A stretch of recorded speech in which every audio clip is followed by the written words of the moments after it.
आज मैं बात करने जा रहा हूँ एक ऐसे टॉपिक के बारे में जिसके ऊपर ना तो कोई ध्यान देता है और ना ही इसके ऊपर कोई बात करता है।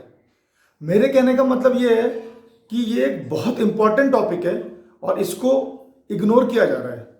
मैं बात कर रहा हूँ वेट ट्रेनिंग इंजरीज के बारे में। तो मैं इस वीडियो में आपको बताऊंगा कि वेट ट्रेनिंग इंजरीज क्या हैं और उनको कैसे अवॉइड किया जा सकता है। तो ये वीडियो आप एंड तक देखिए ताकि आपको पता चल सके कि वेट ट्रेनिंग इंजरीज कैसे हो सकती हैं और उनसे आप कैसे बच सकते हैं।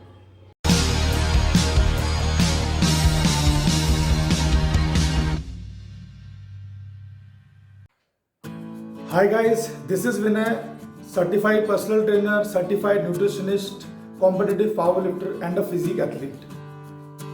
आप सभी को पता है कि एक्सरसाइज हमारे हेल्थ के लिए कितनी बेनिफिशियल है और हम सभी एंजॉय करते हैं एक्सरसाइज को करना। लेकिन फिर भी कभी कभी ऐसा हो जाता है कि किसी भी रीज़न की वजह से हमें किसी भी टाइप की इंजरी का सामना करना पड़ जाए।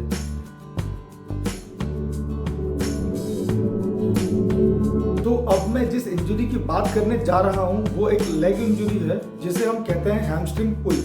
हैमस्ट्रिंग्स लेग के पोस्टीरियर ग्रुप का मसल होता है और ये इंजरीज उन लोगों में ज़्यादा कॉमन है जिन लोगों के लेग्स की मसल्स कुछ ज़्यादा ही डेवलप हो जाती हैं, जैसे कि प्रोफेशनल बॉडी बिल्डर्स। जब कभी भी आप एक एक्सप्लोजन के साथ या फिर एक रैपिड फोर्स के साथ मसल्स को यूज़ करते हो तो मसल्स में टियर हो जाता है। इस टाइप की इंजरीज से बचने के लिए आपको इस बात का ध्यान रखना है कि जब कभी भी आप लेग्स की वर्कआउट को परफॉर्म कर रहे हो तो आपकी पूरी की पूरी लेग्स की मसल्स प्रॉपरली वार्म्ड अप होनी चाहिए, खास करके आपकी हैमस्ट्रिंग्स की मसल्स। तो आपको लेग्स के वर्कआउट करने से पहले at least 20 leg drives, 20 glute bridges, 20 butt kicks और 20 लेग स्विंग्स करना है। इस इंजरी से बच के रहिएगा, क्योंकि अगर ये इंजरी आपको एक बार हो जाती है तो आपको 1 से 1.5 महीने भी लग सकते हैं इस इंजरी से रिकवर होने के लिए।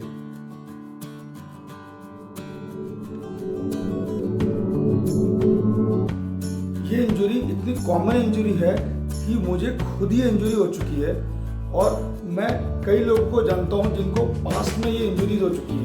इंजरी को कहते हैं ग्रॉइन स्ट्रेन और ये इंजरी आपकी ग्रॉइन्स के आसपास की मसल्स में हो जाती है। जब कभी भी एक सडन इम्पैक्ट या सडन फोर्स के साथ आपकी मसल्स ओवर स्ट्रेच हो जाती है तो वो ओवर स्ट्रेच के साथ सडन फोर्स मसल को डैमेज कर देता है, जिस वजह से वहाँ की मसल्स इंजर हो जाती है। इस इंजरी से बचने का सबसे अच्छा तरीका ये है कि आप अपनी लोअर बॉडी को ठीक से वार्म अप कर लो वर्कआउट से पहले और साथ में हर एक रेपिटेशंस को एक कंट्रोल फॉर्म के साथ अच्छे पोस्चर के साथ अचीव करो।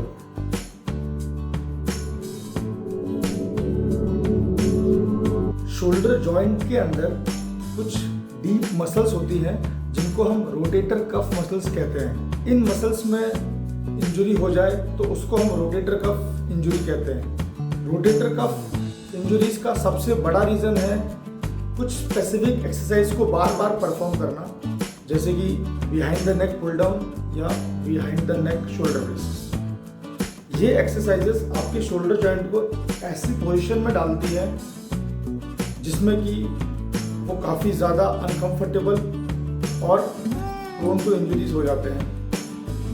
तो अगर आपको इन इंजरीज को अवॉइड करना है तो आपको इन एक्सरसाइजेस को भी अवॉइड करना पड़ेगा।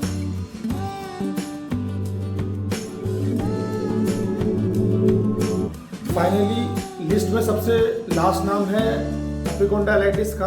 एपिकोंडाइलाइटिस यानी कि elbow injury. Proper warm up ना करने की वजह से एल्बो के आसपास के रीजन में ये इंजरीज हो जाती हैं।